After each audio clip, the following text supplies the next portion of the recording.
ছাত্রদল যারা কমিটিতে আসো বাবা, বারবার অনুরোধ করতেছি বাবা, তারা ভুল করেছে। তাই আমি অনুরোধ করবো যে তোমরা ক্ষমাশীল দৃষ্টিতে দেখে তাদের জামিনের ব্যবস্থা করো, তাদেরকে চাকরিটা বহাল রাখার যেন ব্যবস্থা হয় বাবা। হাতে পায়ে ধরে বারবার বলতেছি বাবা, তোমরা তাদের ব্যবস্থা করে দাও। তাদের সরকারি জেলে খাবার পাইতেছে, আমরা সেটাও পাচ্ছি না, কারণ আমরা পুরাই ডিপেন্ডেন্ট সেই আনসারদের উপর। আমার হাজবেন্ডের উপর, অনেকে আছে তার স্বামীর উপর, তার ছেলের উপর, এরকম। তখন হচ্ছে যদি আনসারদের মুক্তি দেয়া না হয়, পুনরায় চাকরিতে বহাল করা না হয়, তাহলে ফ্যামিলিতে 4-5 মেম্বার প্রত্যেকের আছে, কম হইলেও 2 জন আছে, ওনারা কিন্তু না খেয়ে এমনিতেই মারা যাবে।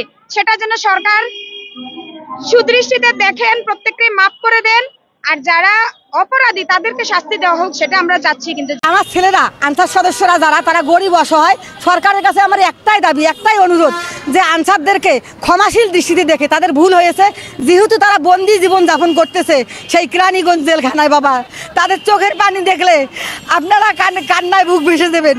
তারা কান্নাকাটি করে বলতেছে যে আম্মু বা স্ত্রীকে বলতেছে যে তোমরা যেভাবে পারো আমাদেরকে জামিন করো। সম্মানিত দর্শক, আপনার ভিডিওটি দেখতে পেয়েছেন। সাধারণ অঙ্গীভূত আনসার যারা 25 তারিখের ঘটনায় আটক হয়েছেন, তাদের পরিবারের লোকজন কান্নাকাটি করছেন এবং যাদের সাথে এই আন্দোলন বা সংঘর্ষ হয়েছে তাদের কাছেও এই পরিবারের লোকজন ক্ষমা প্রার্থনা করছেন। তারা বলছেন তাদেরকে যেন ক্ষমা করে দেওয়া হয় এবং তারা বেশ কিছুদিন যাবৎ, অর্থাৎ 25শে আগস্টের পর থেকে অদ্যাবধি পর্যন্ত জেল হাজতে আটক আছেন। তারা সরকারের নিকট এবং বৈষম্য বিরোধী ছাত্র আন্দোলনকারীদের সাথে তাদের যে সংঘর্ষটা হয়েছে তাদের কাছেও তারা ক্ষমা প্রার্থনা করছেন।